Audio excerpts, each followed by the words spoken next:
नमस्ते एवरीवन। आज की वीडियो में हम डिस्कस करेंगे कि बचे हुए 35 से 40 दिनों में अगर आप एसएससी एमटीएस 2025 की तैयारी कर रहे हैं तो क्या आपकी स्ट्रेटेजी होनी चाहिए मैथ्स को लेकर। मैथमेटिक्स को अगर आपको प्रिपेयर करना है 35 से 40 दिनों में तो क्या आपकी फुल प्रूफ स्ट्रेटेजी होनी चाहिए जिस स्ट्रेटेजी को अगर आप अपना लो तो आप स्कोर कर पाओ 20+ क्वेश्चंस आप अटेम्प्ट कर लो और वो आपके सही हो जाए।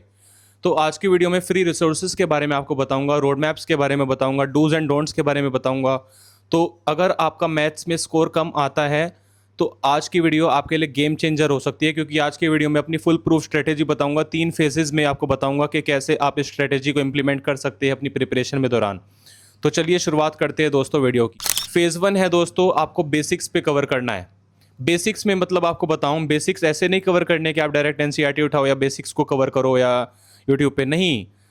सबसे पहले आपको क्या करना है, फेज़ 1 में कुछ मैंने पर्सनली आपको बताऊं तो मैंने क्या किया है, पिछले 10 साल के जो एसएससी के एमटीएस के पेपर्स हैं उनको एनालाइज किया और ये 7 से 8 चैप्टर जो आप स्क्रीन पर देख पा रहे हैं इनको मैंने एक इनकी लिस्ट बनाई। मैंने देखा कि इन चैप्टर्स में से मोस्ट रिपीटेडली क्वेश्चंस आपके टीयर मतलब एमटीएस में पूछे जा रहे हैं। तो आपको क्या करना है, सबसे पहले इन चैप्टर्स को कंप्लीट कर लेना है जिनकी हाई वेटेज है, इनमें से ज़्यादातर क्वेश्चंस पूछे जाते हैं। कुछ चैप्टर्स ऐसे हैं जिनमें से क्वेश्चंस नहीं पूछे जा रहे, तो आप इस फेज़ में क्या कर सकते हैं, उन चैप्टर्स को स्किप कर सकते हैं, जैसे फोल्डेड फिगर्स वगैरह ये चीज़ें हैं आपकी। ठीक है।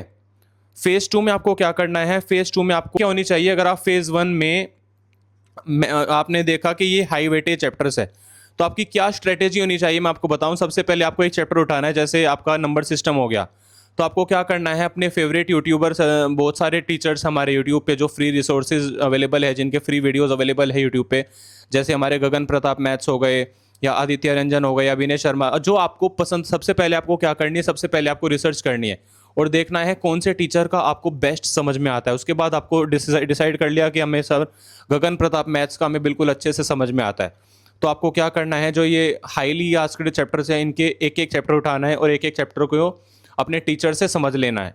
उसके बाद आपको समझने के बाद क्या करना है, 50 क्वेश्चंस उस चैप्टर से रिलेटेड किसी भी बुक से आपको सोल्व कर लेने हैं। 50 क्वेश्चंस के बाद उसके प्रीवियस ईयर क्वेश्चन पेपर्स को उठाइए, उसमें से उन्हीं पर्टिकुलर कॉन्सेप्ट्स के क्वेश्चंस करिए।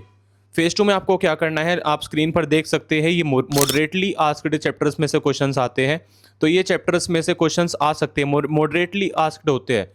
तो इन चैप्टर्स को भी आपको सेम स्ट्रेटेजी के साथ अपने फेवरेट टीचर के साथ पढ़ लेना है। उसके बाद 50 एमसीक्यू आपको लगाने हैं, फिर उसके बाद प्रीवियस ईयर क्वेश्चन पेपर्स को उठाना है और इन चैप्टर्स के सवालों को सोल्व कर लेना है दोस्तों। तीसरा स्टेप है आपका revision and speed and accuracy.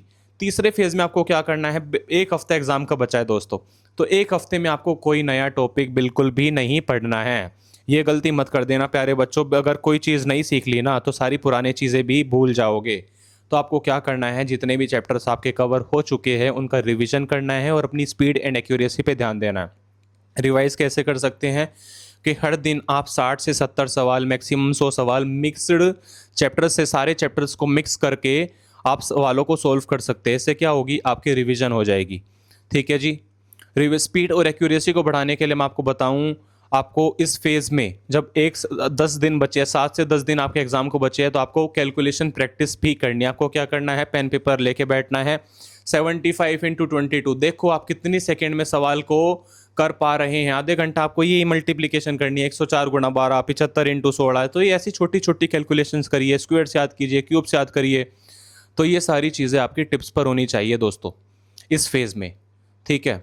कुछ डोंट्स होते हैं, जैसे हाई स्कोरिंग चैप्टर्स होते हैं जैसे मेंसुरेशन, अलजेब्रा, इनको आपको मिस नहीं करना है। ठीक है। इस फेज़ में आपको कोई नई चीज़ों को नहीं सीखना है, बड़ी बड़ी प्लेलिस्ट को देखने नहीं बैठना है। Mock test analysis, mock test regular लगाइए और उसका एनालिसिस करिए। आज के समय में दोस्तों सिलेक्शन लेना काफ़ी आसान है अगर आपको मॉक टेस्ट लगाना आ गया। मॉक टेस्ट एनालिसिस काफ़ी इंपॉर्टेंट होता है। तो फेज़ 1, फेज़ 2, फेज़ 3 दोस्तों मैंने आपको एक्सप्लेन करे। फुल प्रूफ स्ट्रेटेजी है, अगर आपने अपना लिया तो मैथ्स में आप 25 में से 20 से ज़्यादा सवाल आप करके आएंगे और 20 से ज़्यादा मार्क्स आप अचीव कर पाएंगे। ठीक है जी, यही थी आज की वीडियो। अगर आपके कोई डाउट्स हैं तो आप कमेंट सेक्शन में लिख सकते हैं, और अगर आपको ऐसी 35 डे स्ट्रेटेजी अदर सब्जेक्ट्स के लिए भी चाहिए, जैसे जीके, इंग्लिश, मैथ्स की तो ही गई, रीजनिंग की चाहिए, तो आप क्या कर सकते हैं, आप कमेंट सेक्शन में लिख सकते हैं। ठीक है जी, मिलते हैं नेक्स्ट वीडियो में। Tata bye bye.